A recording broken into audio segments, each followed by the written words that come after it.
Up next on Art Rocks, a Monroe artist paints the world as he perceived it through a child's eyes. I've always wanted to be an artist when I was a little kid. I found myself actually creating art with other children. A youth orchestra inspires young people through its music. SEO has given me more confidence. It kind of encourages you to just work harder to make a place for yourself in the world. The passion of dance. Dance is passion, because I think it requires passion in order to really be a dancer and be an artist. And the importance of the arts across all platforms. Think about, on a practical level, the projects that are out there that are arts-based, that bring together different entities that might not even seem to be part of the arts. That's all right now on Art Rocks.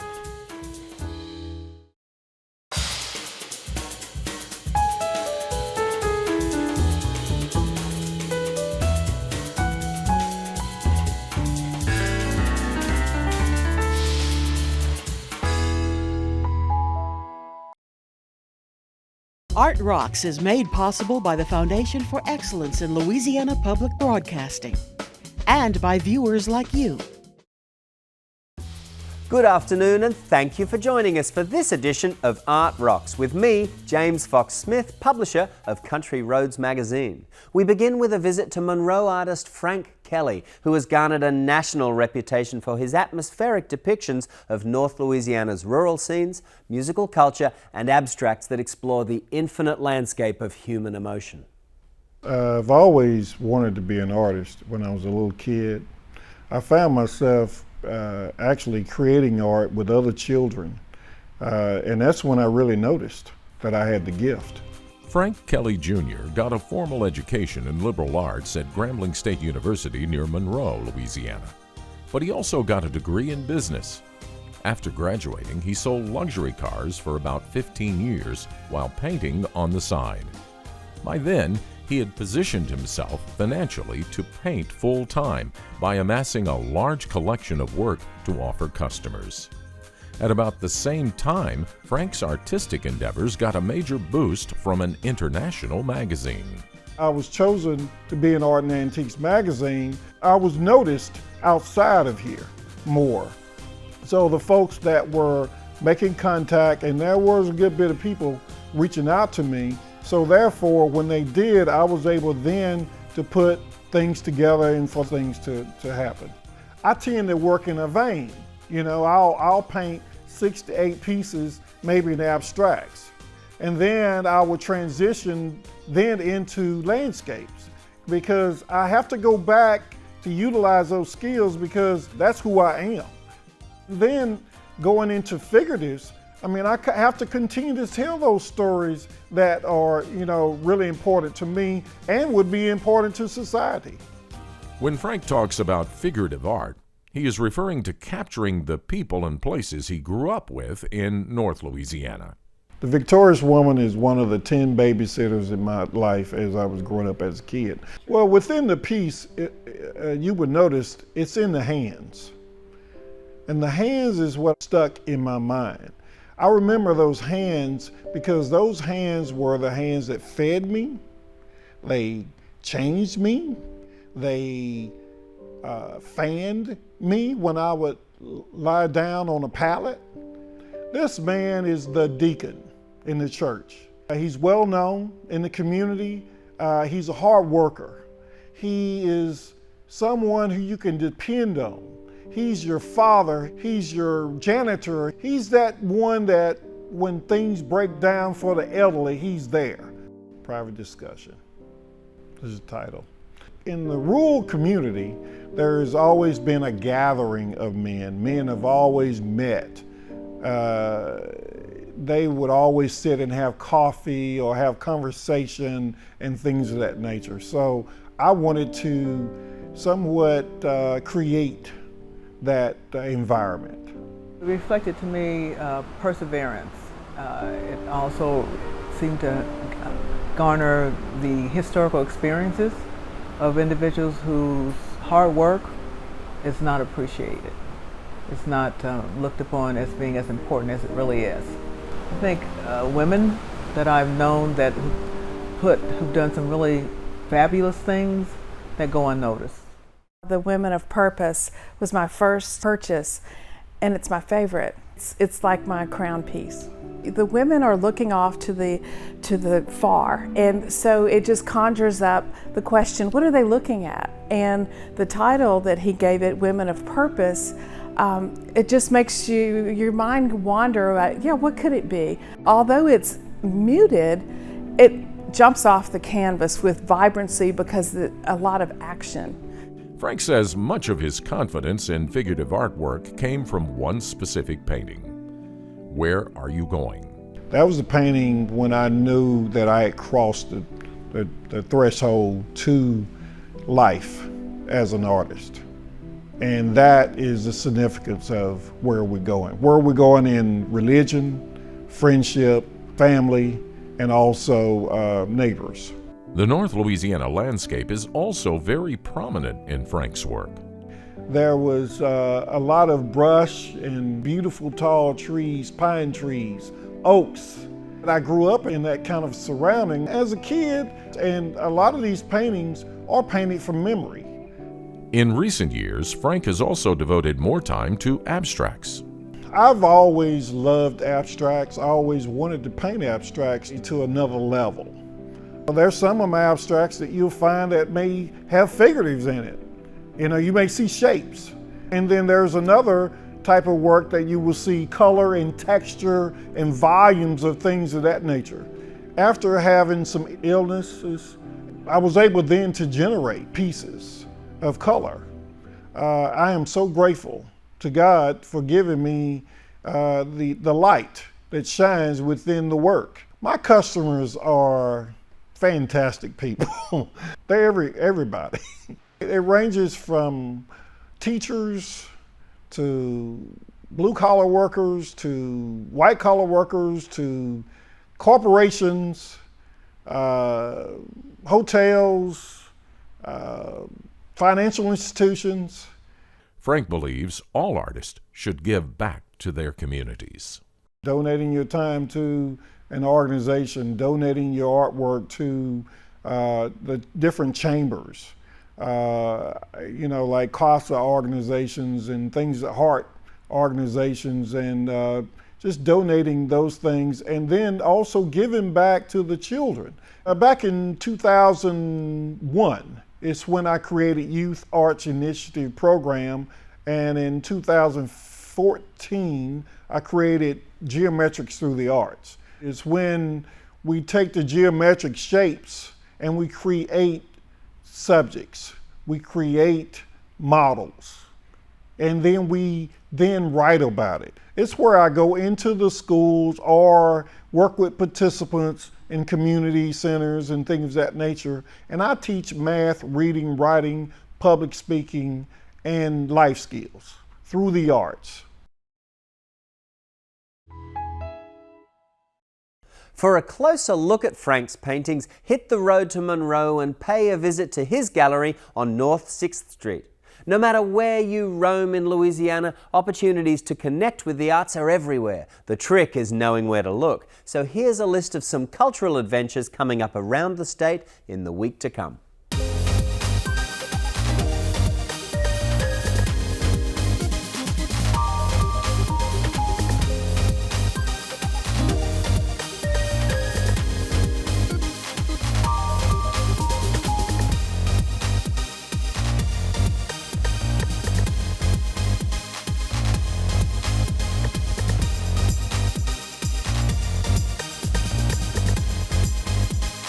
To learn more about these and other events in Louisiana, visit lpb.org/artrocks or pick up a free copy of Country Roads magazine. LPB's Art Rocks website also features an archive of previous episodes, so to see any segment again, just log on to lpb.org.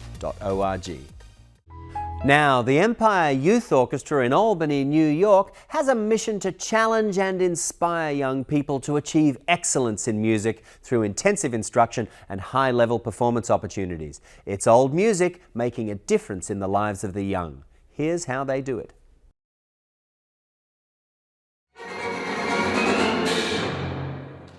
The Empire State Youth Orchestra provides students with just an incredible experience. We have 9 different ensembles. We have 2 jazz ensembles, a wind ensemble, and a rep orchestra. And we're one of the only youth orchestras in the country that has 3 percussion ensembles.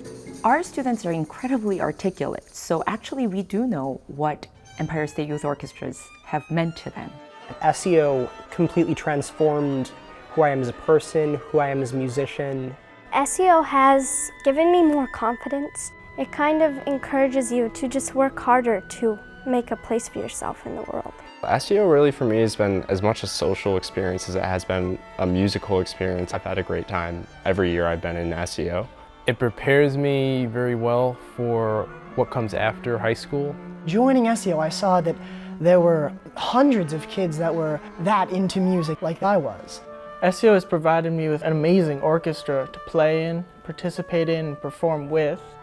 This form of art called music sometimes goes beyond our everyday life.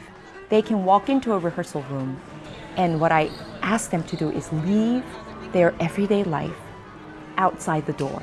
Helen has been excellent as far as a role model goes. She treats us as adults, not as students. Places demands on us, expects the best out of us, and we respond to that. She always comes into rehearsal with something to help motivate us and take us away from all our troubles and schoolwork.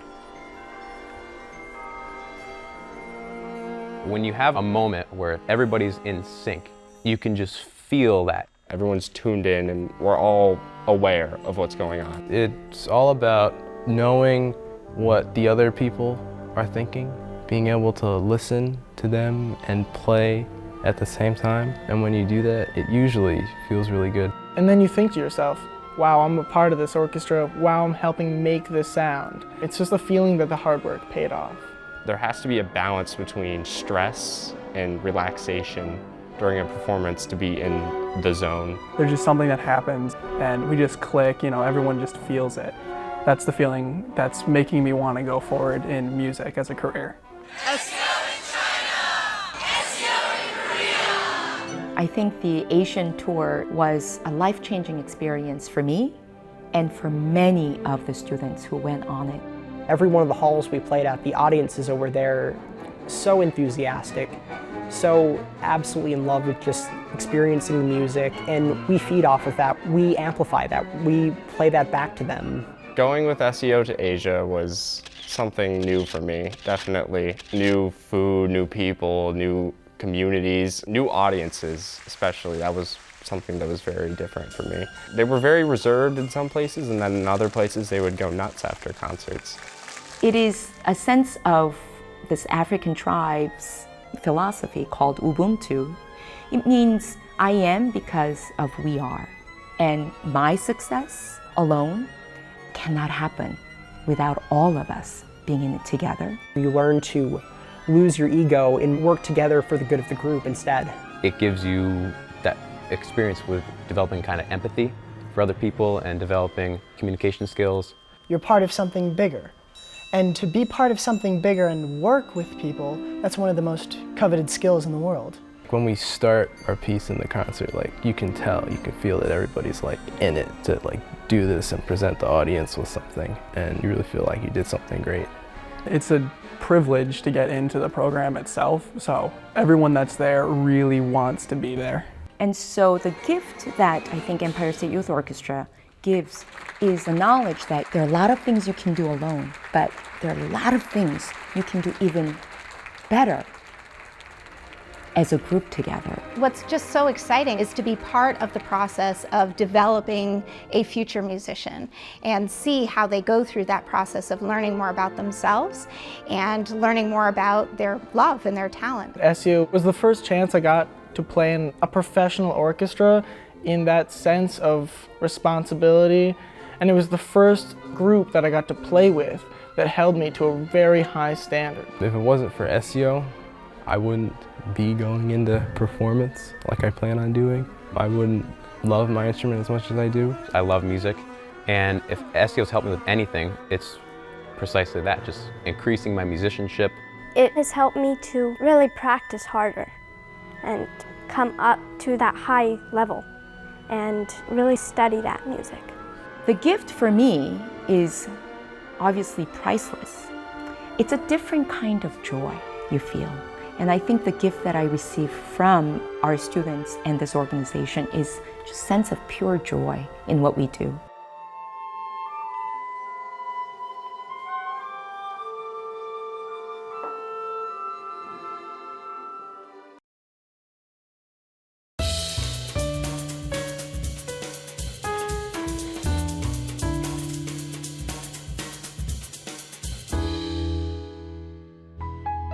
To see more, visit esyo.org.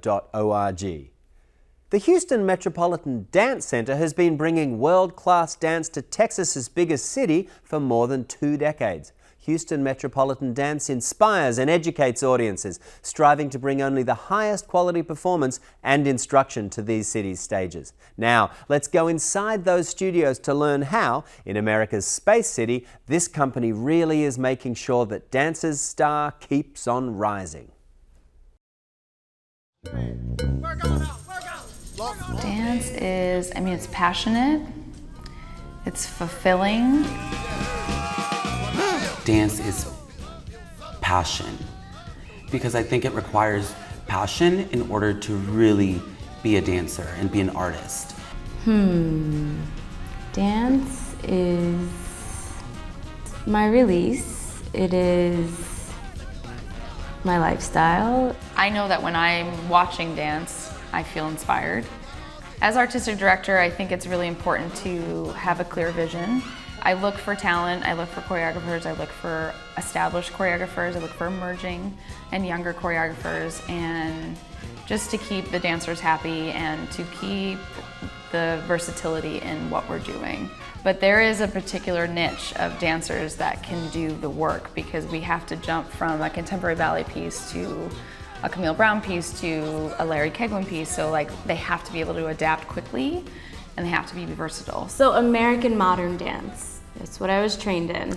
It's very, there are set and codified techniques. Some of it is very muscular and structured, and you have to do it this way. And then there's also something called release technique, which is more like dropping and finding your gravity. But when I went to Beijing, I was studying Tai Chi.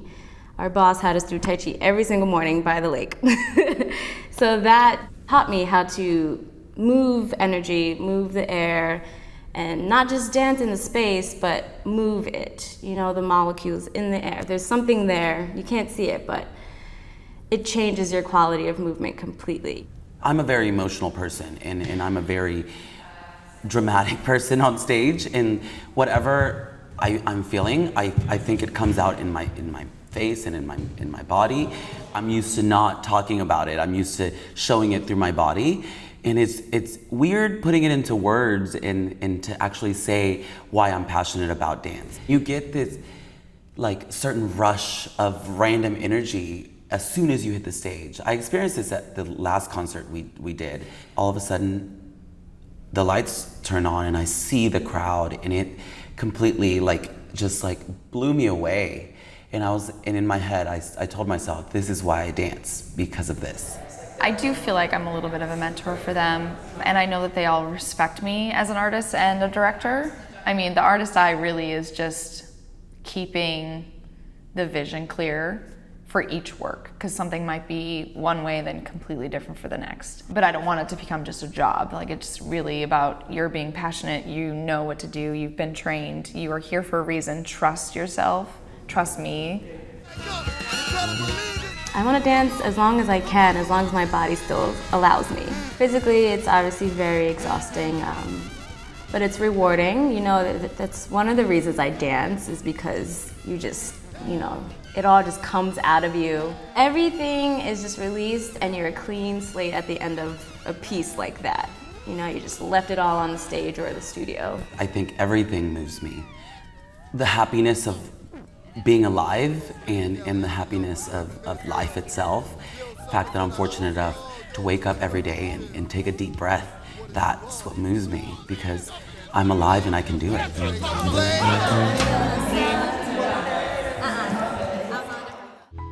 To learn more, visit metdance.com.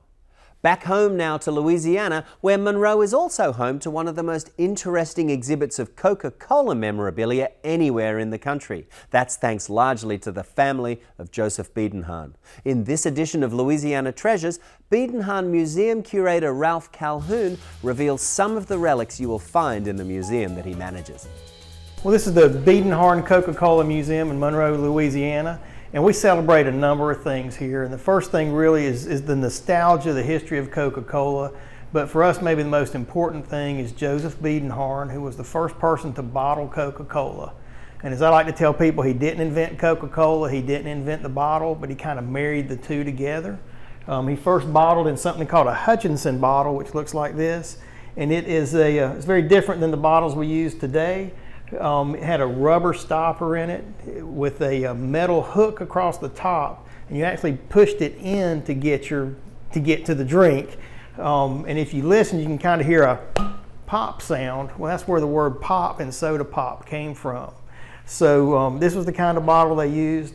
In 1894, when Joe first bottled, he was actually in Vicksburg, Mississippi, but moved all of his operations over here to Monroe, Louisiana as their headquarters for their family bottling. We talk a lot about the evolution of the Coke bottle. We've got calendars that date all the way back into the late teens. 1918, 1919 is maybe our oldest ones, on up into the 90s. So we've got a very good run of Coca-Cola calendars, and these were calendars that if you went into a general store or a drugstore or something throughout a lot of that time period, you'd see these Coca-Cola calendars up there. And famous artists, people like Norman Rockwell, did illustrations for these. We've got some great Coke machines. We actually have 2 machines on site that we still sell Coca-Cola in these little bottles for a nickel. I think folks have more fun paying a nickel for a Coke than they do getting one free. It's a lot of nostalgia in that. We've got a 1920s Coca-Cola delivery truck. The interesting thing to me about it is that the gas is gravity fed to the engine. So if you went up a really tall hill, you actually had to go backwards in the Model T so the gas would get to the engine. Now in Louisiana, we didn't have to do that too often because we don't have many hills that high. But I think that's one of the neat things about this little truck. And finally, as chairman of the National Endowment for the Arts, Jane Chu aims to expand the reach and the impact of art throughout every American community. From Washington, D.C., we have a conversation with Chu about her background and hear why she believes that today the arts matter more than ever. One of the greatest characteristics of the arts is that there is something for everybody, but not everybody is engaged in the arts in the same way. Well, arts has been a great gift to me personally, and I'm not even sure that if it were not for the arts, I would have made as much sense of my life. I was born in Oklahoma, grew up in Arkansas. My parents are from China. I'm an only child, and they wanted me to assimilate, so here we have people who love bok choy and noodles and corn dogs and mashed potatoes for me. So I grew up navigating through multiple perspectives, and understanding those different perspectives helped me be very comfortable in being able to honor the different perspectives and navigate through them. When my father died and I was taking piano lessons, I was able to find music to help me have a sense of belonging. And that's what hit me first before I became intellectually engaged and wanting to know a lot more of the arts. And I always go back to that power of the arts that it has in our lives, no matter what entry point we have. It stays with you once you realize how much it can touch you, even if you can't fully articulate the reasons why. So prior to coming here to the National Endowment for the Arts, I was running the Kaufman Center in Kansas City. And we used to ask ourselves, what is that one single program that we could present that everybody would like?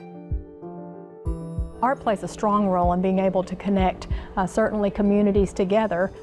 Think about, on a practical level, the projects that are out there that are arts-based, that bring together different entities that might not even seem to be part of the arts. We want to make sure that there is a paradigm shift, that people understand that the arts infuse our lives on an everyday basis, from design to our own experiences.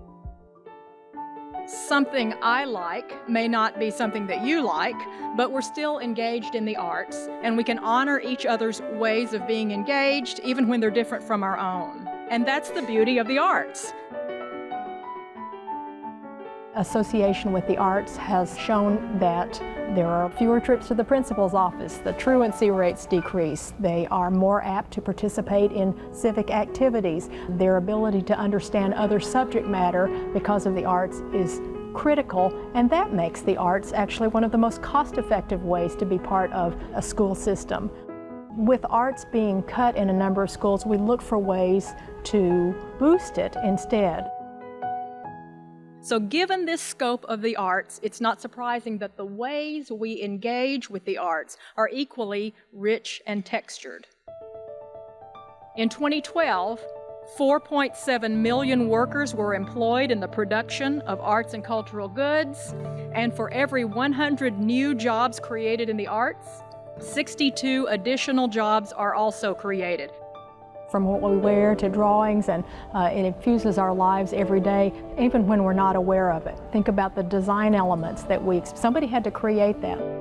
It's what we're celebrating at all of that is the element of creativity, and of course the arts. If we can boost that and help people become even more aware of their ability to create, then we're getting toward our goal, which is all Americans have the benefit of being engaged with the arts.